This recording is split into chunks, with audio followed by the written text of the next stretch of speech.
네, 소개받은 정합생입니다. 반갑습니다. 예, 올해는 제가 인천에 많이 엮여 있어가지고요.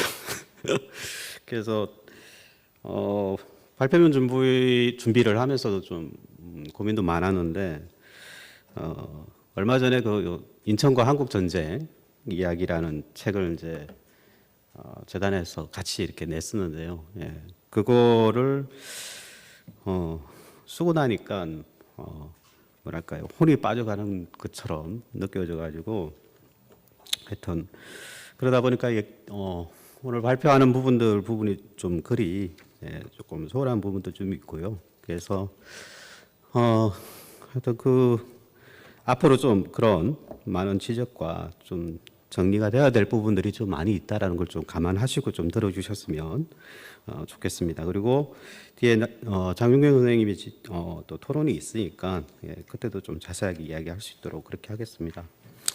앞에서는 주로 보면 이제 지역, 그러니까 인천과 그 주변 지역을 이야기를 했는데, 앞에서 이제 소 작가님께서도 이제 주로 옹진 이야기를 잠깐 하셨는데, 저는 그 강화도하고 옹진, 그러니까 섬입니다, 주로. 섬에서 이제 그 출신자들이 이야기하는 한국 전쟁의 기억과 이제 경험을 이야기를 하는 건데요. 보다 보면 좀 전체적으로 주로 섬이란 이야기를 좀 중심으로 이야기를 하려고 좀 풀어보려고 했고요.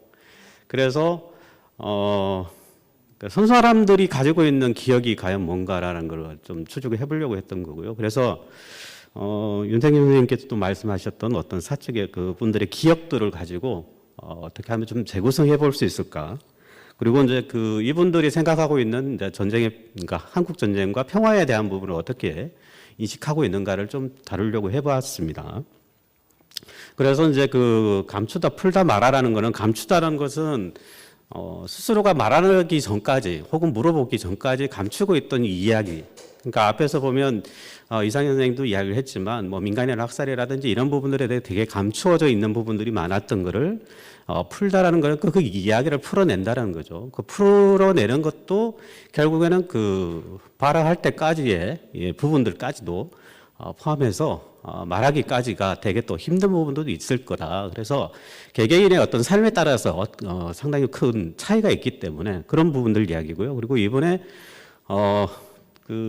재단에서 진행했던 피난사리 부분을 좀 더 다른 지역 사례와 좀 같이 엮어 보려고 했는데, 그 부분은 좀 보충돼야 될 부분이 좀 있는 것 같습니다. 그래서 섬 주민들에 대한 어떤 삶에 대한 것들을 좀 통찰해 보려고 하는 그런 부분들 좀 있습니다. 그래서 저는 좀 이 섬이라는 거는 저도 거제도 출신이기 때문에, 그리고 또 요와 비슷한 어떤 작업을 좀 한번 해봤는데 그 부분을 좀 엮여보려는 거를 좀 고민을 했습니다. 그래서 섬이라는 어떤 교량이라는 어떤 역할 혹은 아니면 통로, 그러니까 섬과 섬을 건너가기 위한 그런 역할 속에서의 섬이 가지고 있는 특징, 그게 지금은 이제 접경 지역에 가까이 있는 섬이긴 하지만 이 옹진 쪽에 있는 섬들 지금은 이미 북한 쪽이긴 하지만요. 그래서 38선 체제 내에서의 어떤 섬 사람들과 그다음에 분단이나 어떤 측면에서 이제 지금 현재 접경이라는 부분에 있어서 봤을 때 또 섬에 바라보는 시각은 좀 다를 거라. 그리고 그 이전에 어떤 전 근대부터 해서 섬에 가지고 있는 역할과 특징, 이 속에서 섬 사람들이 또 가지고 있는 또 전쟁이라는 어떤 특수성에서 어떻게 섬을 인식했는가, 이런 부분을 좀 보려고 했던 거고요. 그리고 이제 결국은 이제 소개되고요. 그러니까 정전협정이 되기 직전에 섬 사람들이 되게 이제 다 소개가 되기 시작하는데 38선 이남에 있었던 섬들이었죠.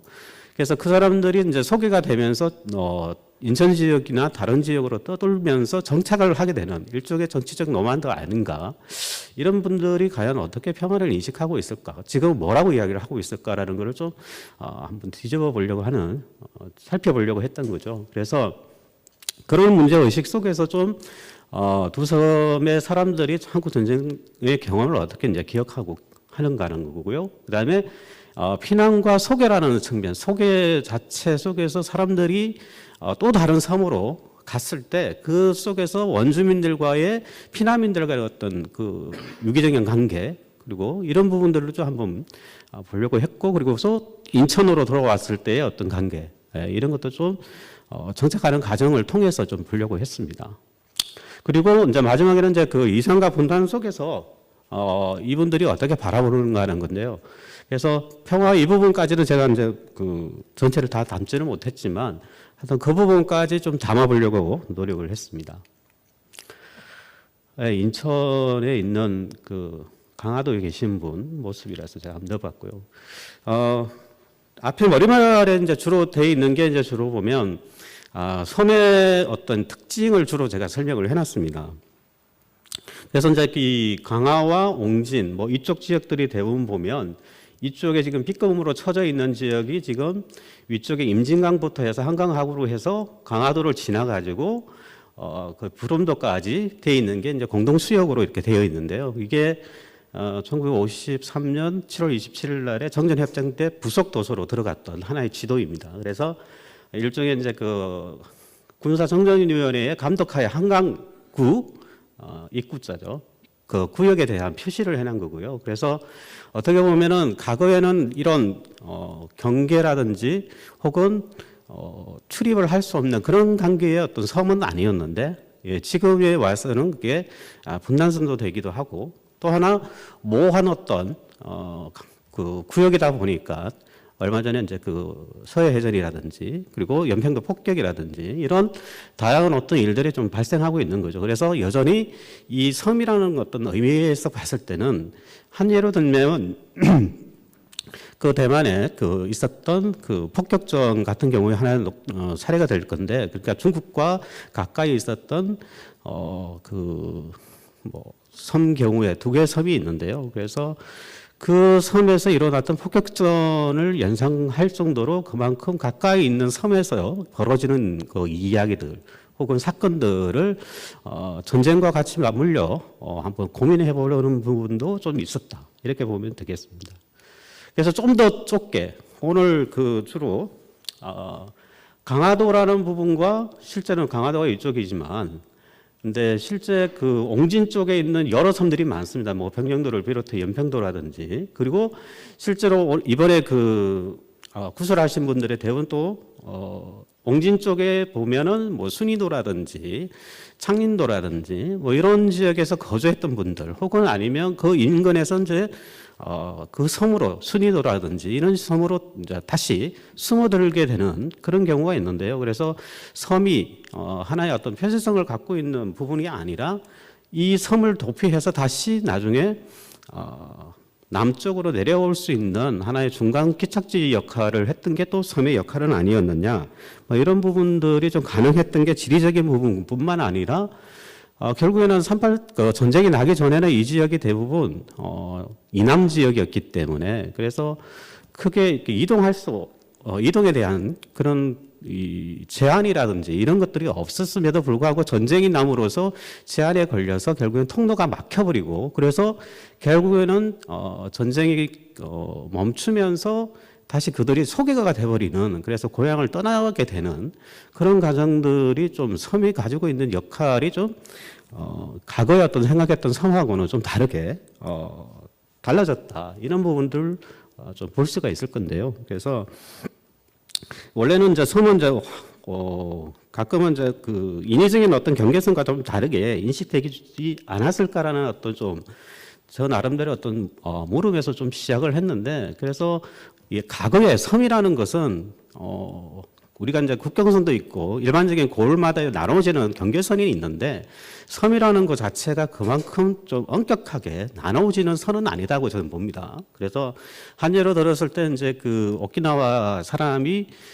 거제뿐만 아니라 제주도까지 자유롭게 항로를 택해서 고기잡이를 온다든지 교역을 하러 오는 경우가 많았거든요. 그래서 마찬가지로 여기는 변방 쪽이라고 보기보다는 이제 다른 앞쪽에 이제 해주라든지 이런 쪽으로 가는 길목, 혹은 아니면은 중국 쪽으로 가는 길목에 있는 섬들이기 때문에, 한편으로 보면은 그 과거에 어떻게 보면은 이 섬들이 중간 기착지 역할을 했던, 그러면서도 교육이라든지 이런 부분에 좀 활발했던 지역이고, 그 특히 이제 황해도 같은 그 경우에 이제 옹진군 중에 주변에 어떤 섬들이 대부분 보면 목장이 있었거나 아니면은 일제강점기 때 되게 어산지로서 유명했던, 그리고 또 순이도 같은 경우만 하나 놓고 보더라도 굉장히 이제 농촌 운동이나 이런 부분이 좀 활발했던 곳이기도 하기 때문에 실제로 지금에 봤을 때는 좀 다른 형태이긴 하지만 섬 주민들이 되게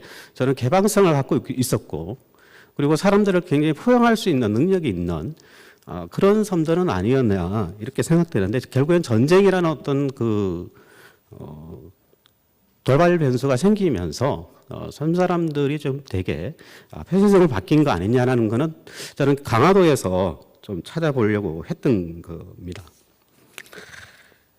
그래서 이제 그 좀 더 이제 그 들어가서 피난민들 이제 전쟁이 터지면서 섬에 있는 사람들의 기존에 있는 원래 있었던 강화도 같은 경우에는 이제 그 이쪽 지역에 있는 사람들, 그러니까 주로 보면 연백이라든지 이런 쪽에 있는 사람들이 이제 남하기 시작한 거죠. 그래서 강화도 같은 경우에는 보면 이제 구슬에서도 쭉 나오게 되는데, 그러니까 강화도 사람들이 직접적으로 피난을 나가는 형태는 아니고 대부분 보면은 그 자리에 머물러 있었고, 그래서 다른 면으로 이제 피신을 가는 정도였고, 이민군은 그냥 지나가는 건데 한 중대 정도 규모도 되지 않는 군인들이 좀 주둔했다가 그냥 나중에 이제 그 인재상륙작전으로 이제 후퇴하게 되는 그런 형태이거든요. 근데 그러면서 이제 그 지역 내 갈등 속에서 결국은 이제 민간인 학살이 일어나는 그런 사례인데, 특히 피난민들이 왔을 때는 대부분 그들을 포용하고 수용했다는 측면이죠.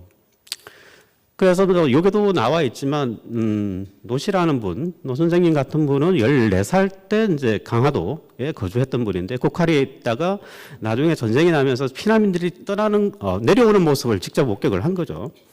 그러면서 이제 하준명 후창리를 통해서 성무도 336 우체국으로까지 갑니다. 그래서 이분 같은 경우에는 소년단, 그러니까 이게 이제 강화도 특공대를 이야기하는 건데요.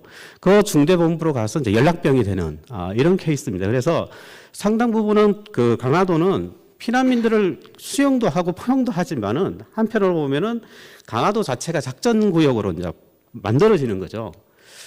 그래서 그 속에서 이분들이 활동하는 모습들을 보면 대개 이제 좌우의 어떤 갈등 구조로서 나타나게 되고, 그럼으로써 이제 그 피난민들의 이야기들보다는 주로 보면 민간인 학살에 대한 그런 어떤 좌우 갈등들에 대한 이야기들이 굉장히 많다.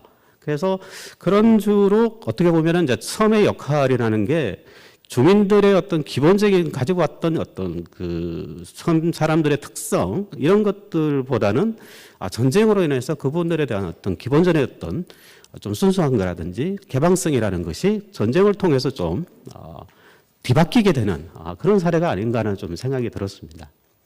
그다음에 옹진구 일대의 이제 섬 같은 경우에는요.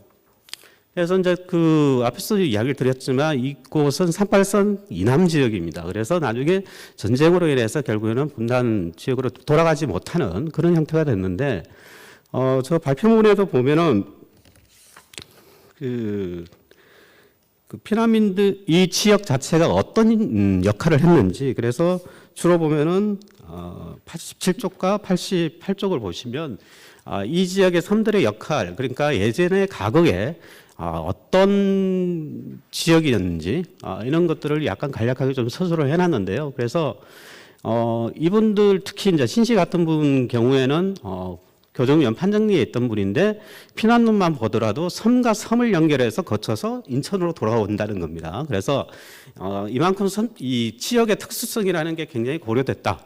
그래서 이분들의 이제 그 지나고 온 어떤 경로를 보더라도 이것이 결국에는 육지로 가는 하나의 통로의 역할로서 섬이 제대로 역할을 한 거 아니냐라는 생각이 좀 들고요. 그래서 나중에는 이제 피난민촌을 또 거쳐 2년 동안 옮겨 다니면서 살게 된 그런 형태인데요.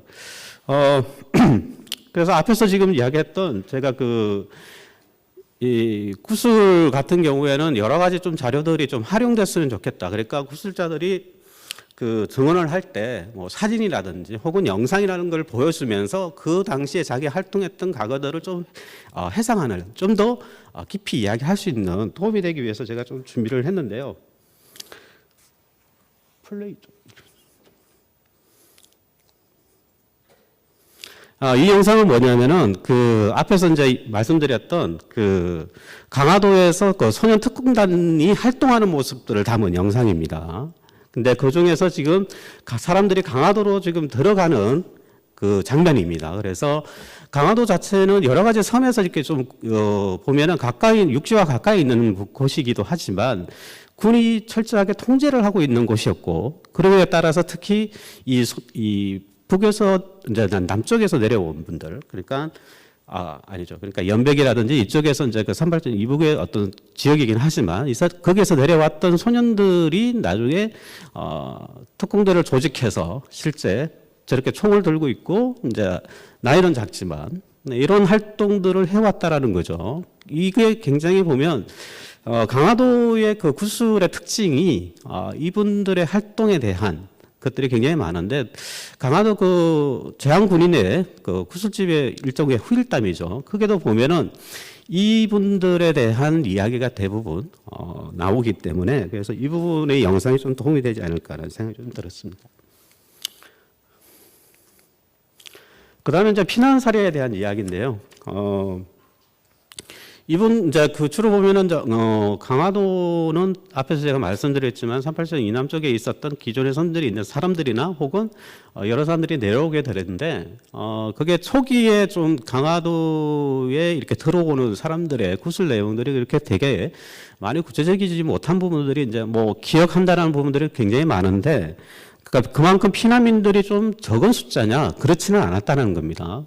통계 자료만 보더라도 상당 부분의 사람들이 피난민들이 계속 내려와 있다라는 것이었고, 그리고 그 각 면으로 굉장히 분산되어서 재배치되고 있다라는 것을 금방 알 수가 있는 거죠. 그래서 이 부분에서 주로 보면은 유엔 민간원조사령부에서 그 강화도 일대 지역의 그 피난민들을 통제하고 관리하고 있는 것들을 쉽게 알 수가 있고요. 그래서 그 주로 보면 개풍, 개성, 연백, 옹진 이런 사람들이 원주민들의 주택에서 임시 거주하고 있다는 거죠. 이 부분은 훗날에는 이제 피난민 수용소로 들어가긴 하지만 이 사람들이 그 선 주민의 그 주택으로 들어가서 처음에는 수용소가 만들어지지 않았다는 거죠. 이거를 뭘 증명하냐면은 상당 부분은 좀 그들을 포용하는 능력이 굉장히 크지 않을까. 한 예로 들면은 거제도 같은 경우에도 보면 흥남 피난민들이 거의 8만 명이 거제도에 들어왔는데, 그 사람들을 처음에는 수용소가 만들기 전까지는 원주민들의 그 마국간부터 시작해서 그들을 다 포용하고 수용을 했다라는 거죠. 그런 걸 본다면은 이제 이게 전쟁이라는 어떤 특수성도 있긴 하지만, 그리고 또 자유피난민일 수도 있고 또 이북피난민일 수도 있지만, 그런 어떤 이념적인 부분을 떠나서 우선 섬은 좀 되게 그런 사람들을 좀 개방적으로 포용하려고 했던 부분은 아닌가라고 저는 생각을 합니다. 그래서 그 속에서 그 피난민들의 생활하는 방식과 그 속에서 나중에 교동도 같은 경우에도 이제 시장을 형성하게 되고 이런 부분들만 보더라도 그만큼 섬이 가지고 있는 포용력은 굉장히 크지 않을까라는 생각이 좀 드는 거죠. 같은 영상, 좀 다른 영상인데요. 요것도 이제 똑같은 시기에 만들어졌던 건데, 여기서 게릴라 액티브라는 것은 유격대를 이야기합니다. 그러니까 여기서 이제 인천에서 이제 강화도로 들어가는 그런 부분을 보여주는 건데요. 그래서 이제 그 보통은 강화도 같은 경우에는 되게 통제되는 지역이다라고 보면 될 것 같습니다. 그러니까 부분적으로 보면은 이제 인민군이 철수하고 이제 후퇴하고 난 이후에는 대부분 보면은 한국군의 해병대 혹은 아니면은 주로 보면은 앞에서 이야기했던 특공대 사람들이 대부분 이 지역을 장악하고 있다라는 것이죠. 그래서 주로 보면 주민들이 오고 갈 때도 보면은 되게 검문하거나 이런 부분들이 다른 지역과 못지않게 되게 철저하다. 그리고 나룻배를 이동하는 이런 부분들을 정언하시는 분도 있었는데, 대개 보면은 그만큼 군이 정규군보다는 대부분 보면 특공대의 그 지역을 장악하고 그 속에서 주민들이 통제되고 있다라는 거. 그리고 이 전쟁 와중이긴 하지만 이게 1951년인데 전쟁 와중에도 자유롭게 오고 갈 수 있는 부분들이 있지만, 그러나 통제의 어떤 역할들이 좀 강하게 이루어지고 있는 것도 있다. 이렇게 좀 보시면 되겠습니다. 그래서 이런 영상들을 통해서 나중에 구술자들과 같이 이야기할 때 상당 부분 그때 모습이기 때문에 상당히 도움이 되지 않을까라고 해서 좀 보여드린 거고요.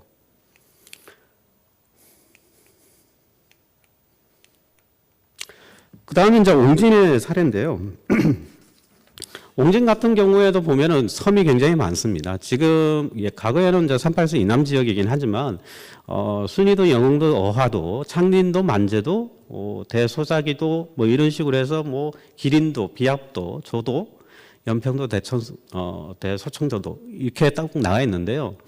굉장히 많은 이제 그 육지와 굉장히 좀 가까이 있는 섬도 있지만 육지와 또 떨어져 있는 경우도 있고요. 그래서 강화도와 이제 또 옹진이라는 어떤 차이는 전혀 좀 다른, 그러니까 육지와 굉장히 가까이 있는 강화도와 달리 또 한편으로 보면은 이제 이 분단선으로서 봤을 때의 이런 순위도와 이런 여러 섬들 같은 경우에는 또 북으로 또 경계선으로 나와져 있는 부분이기도 하고요. 그래서 이쪽에 있었던 사람들이 피난민들도 보면 주로 보면 북쪽에서 이렇게 내려왔던 사람들도 있는 것이고 기존의 주민들도 있는 것이고요.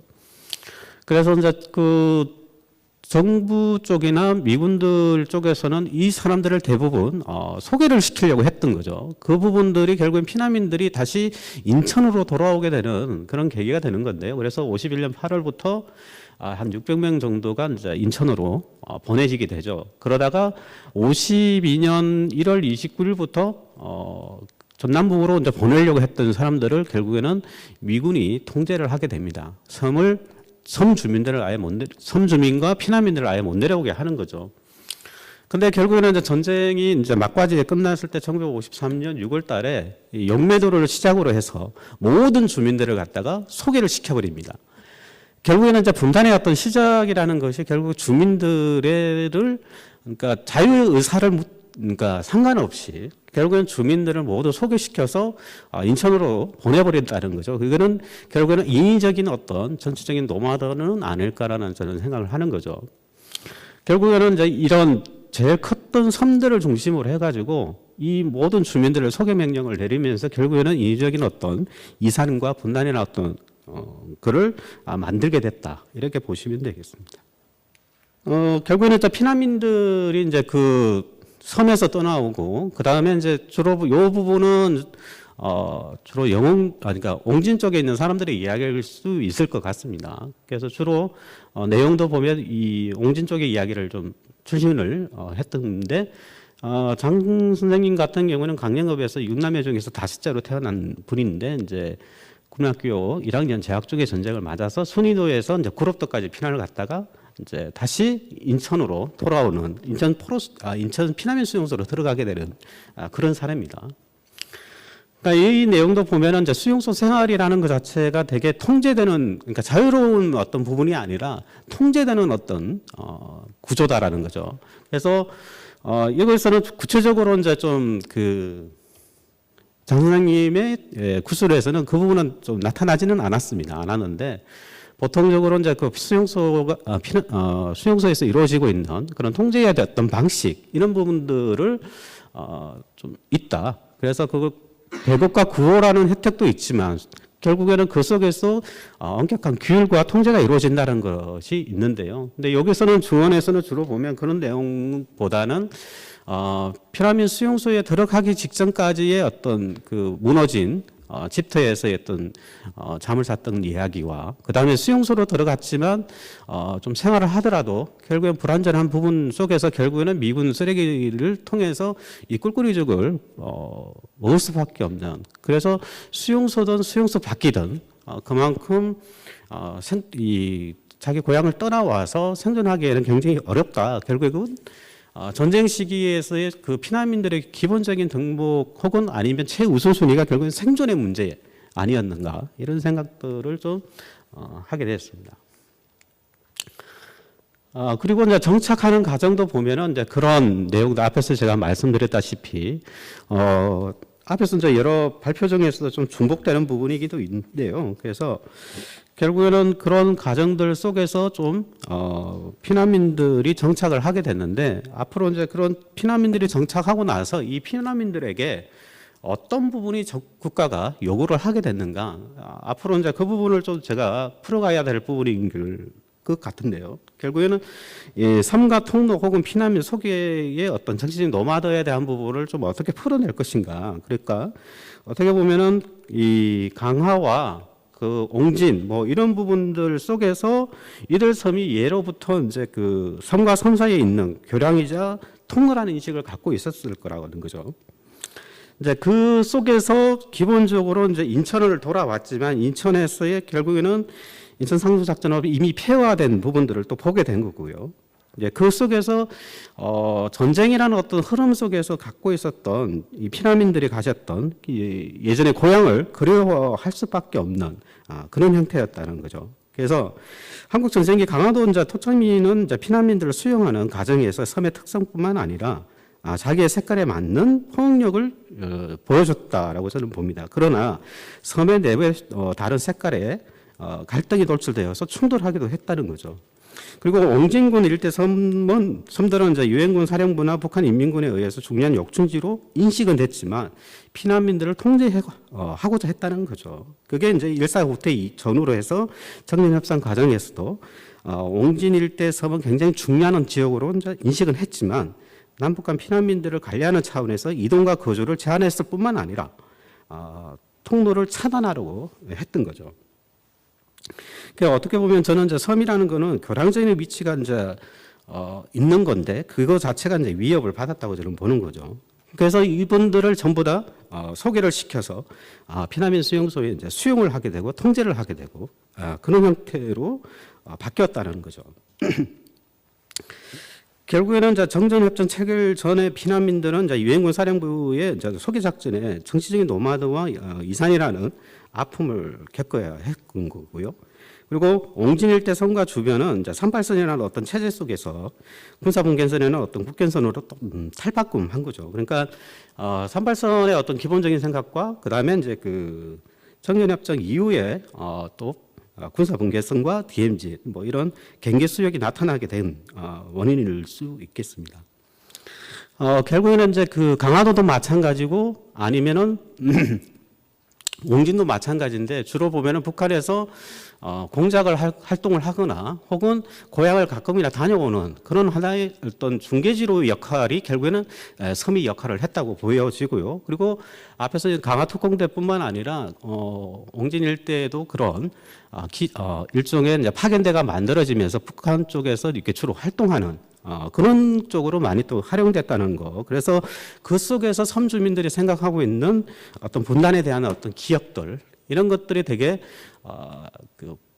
보수화될 뿐만 아니라 주로 보면 적을 바라보는 어떤 시각도 되게 큰 차이가 있었던 것이 바로 구술 내용에서 좀 드러나는 부분이 좀 있었다. 그래서 어찌 보면은 그분들의 구술 내용들이 그런 활동들을 통해서 이 분단에 대한 거를 인식하는 거와 그다음에 이제 바라보는 섬, 자기 고향을 바라보면서 언젠가는 가고 싶다라는 표현을 하면서도 한편으로 보면 평화에 대한 부분은 왔으면 좋겠다라고 대부분 구술을 하고 있더라는 거죠. 그러니까 과거에는 어떤 반공 이데올로기를 중심으로 하는 속에서의 다시 되찾아야 하는 땅으로 생각했던 것이 지금에 와서 제가 구술하신 분들의 이 내용들을 들어보면 그럼에도 불구하고 평화적으로 다시 내가 고향을 갈 수 있었으면 하는 그런 내용도 일면 피력을 하고 있다는 거죠. 그래서 자기 고향을 바라보면서 앞으로 분단에 대한 부분 혹은 평화에 대한 부분을